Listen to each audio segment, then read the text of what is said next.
This is Dr. Shahin. Welcome back to Object-Oriented Programming through C++. Today let us discuss on C++ functions.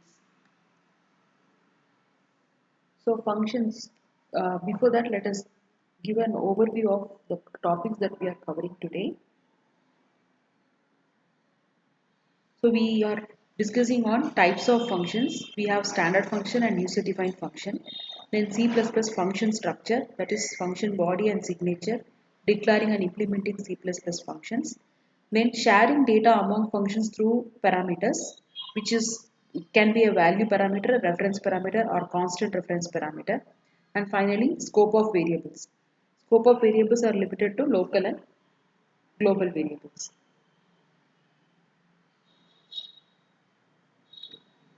So the top-down design approach is based on dividing the main problem into smaller tasks, which may be divided into simpler tasks. So this is the general fact. Then implementing each simple task by a subprogram or a function. So this is the necessity of a function.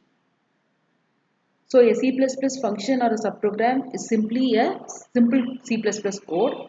So a descriptive function means it consists of the name and the logic which we are going to. The name identifier is given meaningful name of that functionality, and returning value will be there, which will return the value based on the return type or the data type that we specify for the function.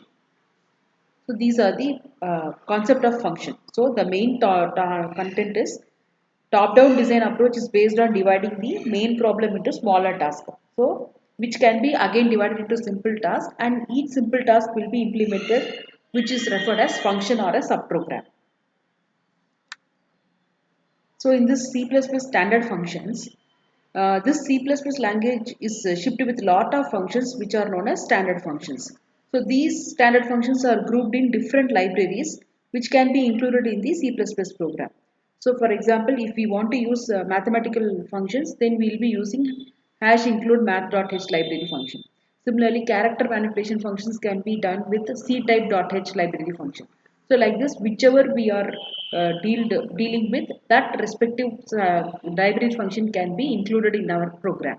Mostly, IO stream is used for any input-output operation, which is equal to standard library.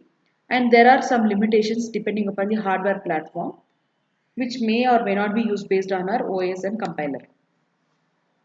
So for example, to include mathematical functions, let us go through this example.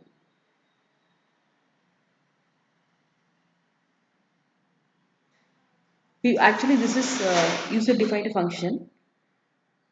So here iostream.h is for input-output operation, then math.h is for mathematical function. So where does our mathematical functions are available? Here we have ceil and floor function. So they are used to compute the ceiling value and floor value of a real number. So our data type is double. We are asking the user to prompting the user to enter some value. When the user enters the value, ceil of x means the upper bound value will be displayed, and floor of x means lower bound value will be displayed. For example, 7.6 means with the ceil function it will be 8.0 because of double data type, and with floor function it is 7.0. So rounding of the values to upper bound or lower bound based on the function. This is the functionality of ceil and floor. Similarly, we have character type functions. So these are used for converting the characters, input characters to uppercase or lowercase. So to upper of ch means that respective value will be converted to uppercase. Similarly, lowercase means from capital digit to lowercase. So if each digit of ch, here we are in this program we are checking to end, we are prompting a character from the user, and that value is explicitly casted, typecasting is done, and then if each digit of ch, if that is a digit, then we say it is true or false. If not, we say it is not a digit.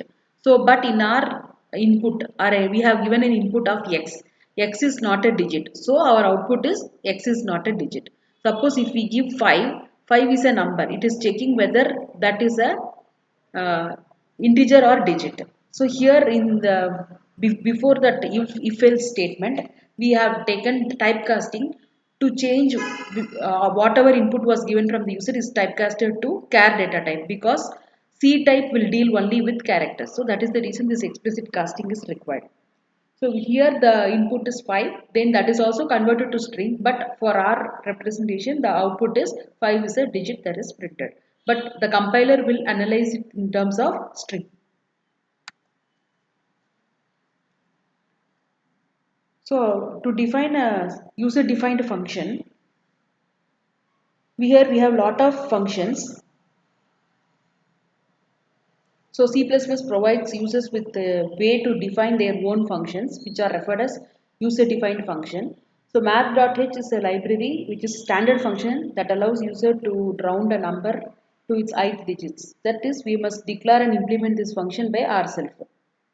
So we need this for our own requirement.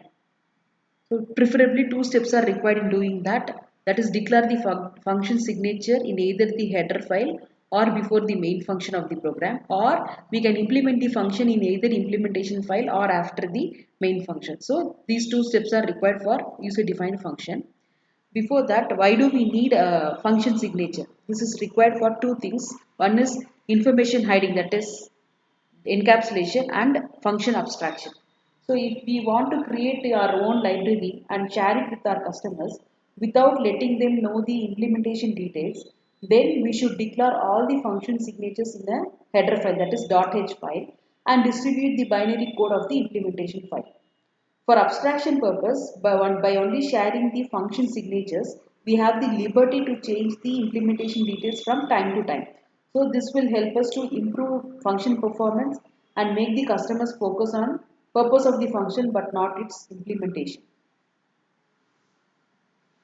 So here we have two things. One is function header and function body. The function header have the following syntax, that is return value is the data type and then followed by name of the function, then parameter list. This parameter list is optional. You may have parameter or you may not have parameter. So argument passing is depending upon the requirement of the function or the user choice. So data type and function names are mandatory, and the block of code that is representing the function should be enclosed in curly braces within the function. So here is an example. We could see that double is the return type, compute tax is the name of the function, double income is the parameter that we passed. Whenever we pass the parameter, it should be followed by the return type. Then we have some computations inside our function. This is the function definition. So if my income is less than 5,000, I should return this value. If not, I have to calculate this. This is the function specification. So this is function header. This is function body. Next, function signature. So before that, function signature is actually similar to our function header. That is, the parameter name may not be specified in the function signature, as I told you, and function signature must be ended by semicolon. That is, while declaring the function, when you call the function, you can use semicolon. But when you define the function implementing, you should not use the semicolon. This is the difference. So declaration should be terminated by semicolon, but function call also we can have semicolon. But function definition must not have a semicolon. It's coming to C++ header files. Here we have .h extension, and we can use preprocessor directives like if and def compiler directive, define compiler directive may include, which can also include some other functions for our purpose. So all these are with comments and used for some input output functions. So building our own libraries, in the sense, it is a good practice to build libraries to be used by our customers. So in order to build C++ libraries, we should be familiar with how to create header files to store function signatures, how to create implementation files to store function implementations, how to include the header file to our program to use the user defined function. All this we need to go through. So here we have one simple example, if and if taxes rules. So this is our user defined one. So whenever we come across that term, the functionality defined there will be replaced. So IOStream and string are the functions used. When you are not using the .h in your program, then this using namespace standard is mandatory. If we use .h, then this statement is not required. So we should always remember this. If IOStream.h is used, then using namespace standard is not required. So here we have our functionality. So get income is one function, compute taxes is another function, and print taxes is another function. So here we do some processing. Now in get income, we have defined a string data type. So always the parameter passed here should be string. Similarly here it is double and here also double. And this function is not returning anything. So you need not use the keyword return here because it is void function. So this is the actual program. Once we have defined that header part, here hash include taxes rules.h is enough. So double compute taxes of double income. Whenever this has come, the code will be replaced like this and it will be processed and values will be returned. Coming to our main program, void main, then double income equal to get income of, which means it will prompt for the input from the user. Now double taxes equal to compute taxes of income. So this will call the implementation function here, and compute taxes will be this calculation. If income less than 5,000, that calculation takes place and answer will be returned to that function call. So double taxes will have the final answer. Next, coming to inline function. So inline functions are very important and some useful thing.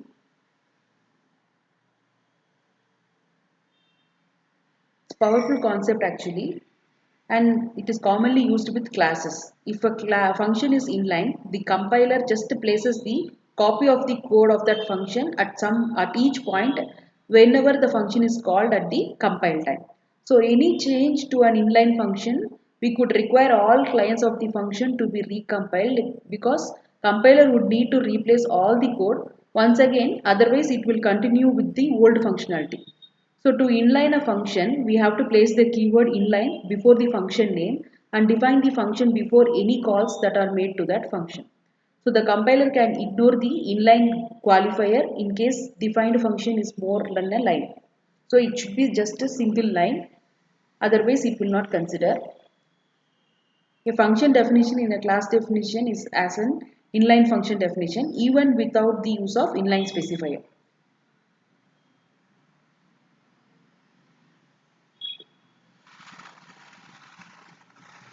So these are very small snippets of code and they are very fast in execution. So if we use the keyword inline, they will be readily replaced with the code, and wherever we call this function, every time it has to be recompiled for updations.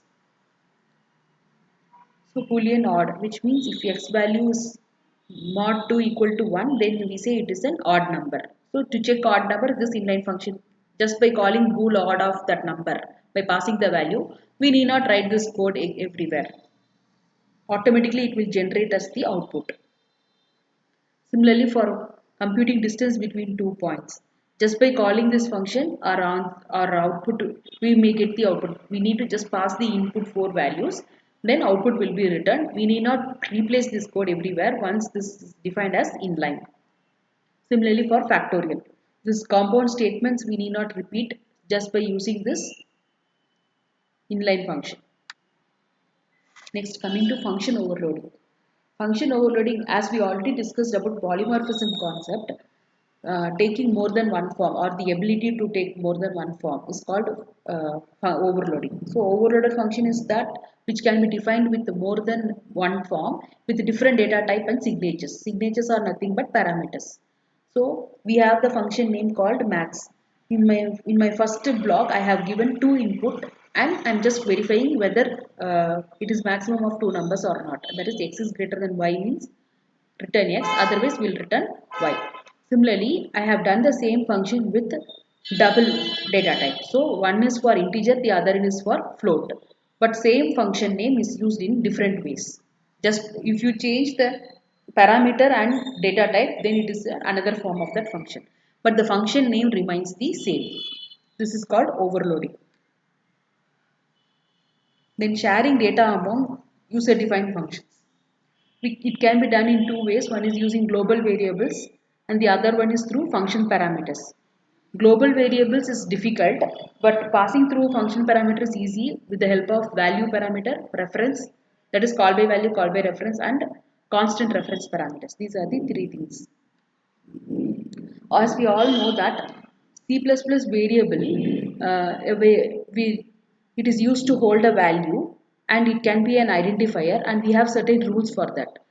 Here we are concerned about the data type, size is based on data type, and again identifier name, which should not be a keyword, and scope. Scope is important here because the part of the program code that we use is called as the scope, and if it is global, it is accessible throughout the program. That is all functions, sub functions, however, how many ever sub functions we have, it can access the global variables till the lifetime of the program.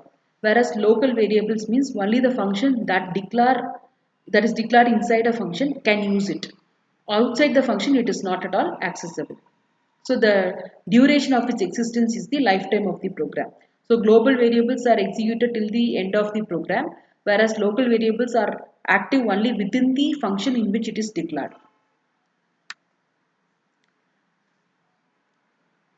So using global variable, in this we can see that we have three functions actually.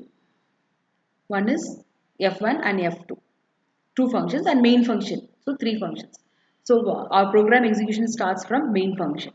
First statement of our main function is F2. Once we call the F2 function, the control goes to F2 where we have given x plus equal to 4. Again F1 is also called inside F2. So again F1 will be called. So the value of F1 will be now incremented. So initially x value is 0. Then we are calling this is how the execution takes place. Then we are calling main function. In the main function, F2 function is called. So now the value of x is 1. Then when F2 is called, F1 is again called. Now the value of x will become 2. Then again the third step is F1 of will be called. When F1 function is called, now the value is x plus plus. So when F2 is called, x equal to x plus 4 will take place. After that, with the x value 4, it is passed to F1. So now the value of x is 4 and 4 is passed to F1. Now in F1, again x plus plus is done. So 4 value will be incremented to 5. So the value returned from F2 is 5. So the output is 5. Finally our output is 5.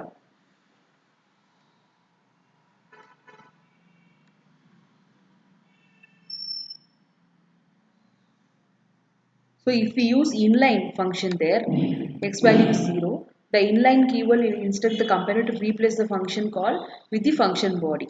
So what happens? This value increases. Directly it is done in here itself, and we are reducing the nesting of functions. The lines of code can be replaced very easily and we get fast execution of output. So inline functions are very much faster compared to all other types. Local variables, as we discussed, they are the one which are declared inside the function body and they exist active only within the function, and it is destroyed, no more active when it comes out of the function. So we have to initialize the local variable before using it, and the global variable should be declared above the main function. Only then it is accessible throughout. So the usage of global variable. Now int x is a global variable and we have function signature. Signature is optional. So function declaration is void function. In the main function we are calling the function as funoff. Now when it is called, the control is passed to void function. Here again we have redefined the x value and it is local variable. Now the point is when we execute this function in the main function, the main value of x is 4. So when funoff is called, the x value is redefined as 10. When output is printed, inside funoff the value will be 10 and inside main the value will be 4. So this is first executed. Second line is funoff. When funoff is called, immediately the control goes to this function definition. Here x value is redefined as 10. Now the x value has become 10. Next to the cout. When it is printed, the x value is 10. After coming out of funoff loop, again to main function, the another cout function is there where the x value is 4. So since this is a global variable, inside main it is taking that int data type and value is printed as 4. Whereas inside fun the value is 10 and when it comes out that is not accessible outside the fun function.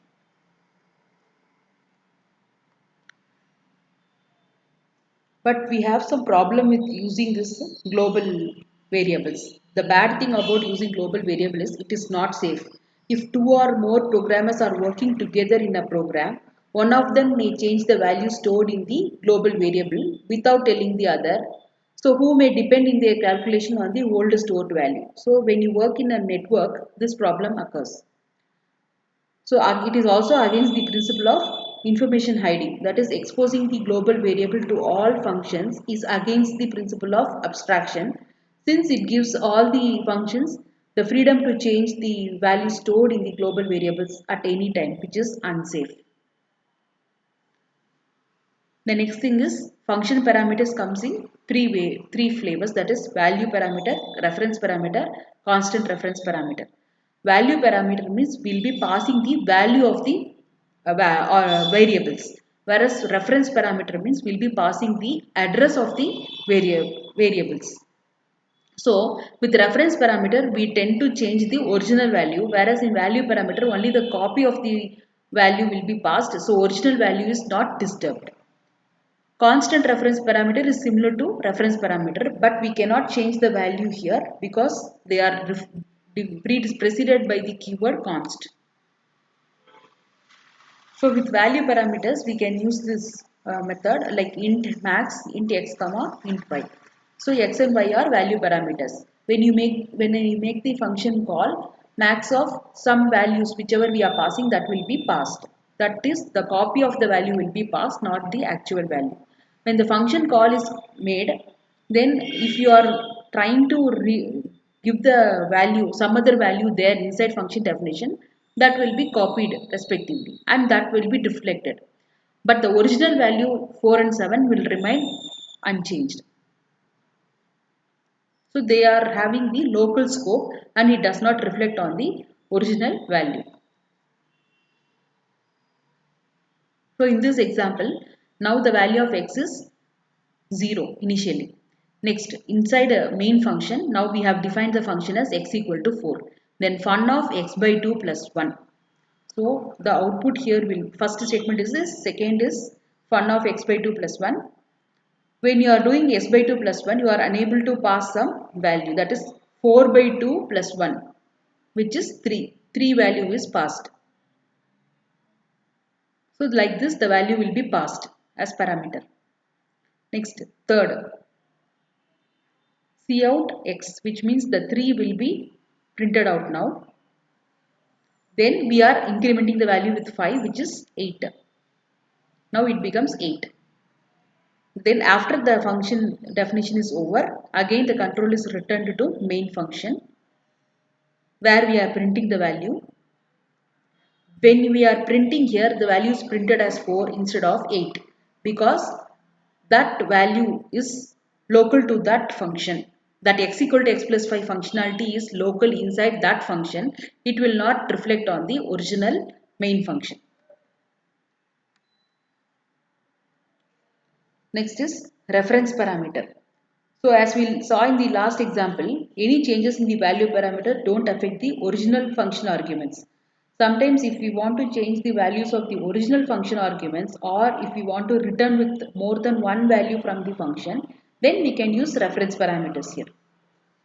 So reference parameter is just another name to original argument value. Here we define the reference parameter by adding the ampersand in front of the parameter name so that it will understand the origin. With ampersand symbol we are able to pass the address itself. So same example, if we could see, initially main function starts, x value is 4 here, then the function definition is called, so function will be called here. Now we are also passing the 4 along with its address. So 4 is displayed. Now again we are changing some values inside 4, that is y equal to y plus 5. When you do that, your answer is 9. That 9 will be returned because we have passed the address. Ampersand y means we have passed the address. So original itself is modified. So when we display here x, again the value will be 9. Whereas in the previous case, only the copy was sent, it didn't reflect in the output. Next, constant reference parameters. Here we can, same thing we are using along with the const keyword. The same concept we are using along with the const keyword. They are used under two conditions. One is the passed data are so big and if you want to save time and computer memory, then we can go with this. Or if the passed data will not be changed or updated in the function body, then in that case we can use this.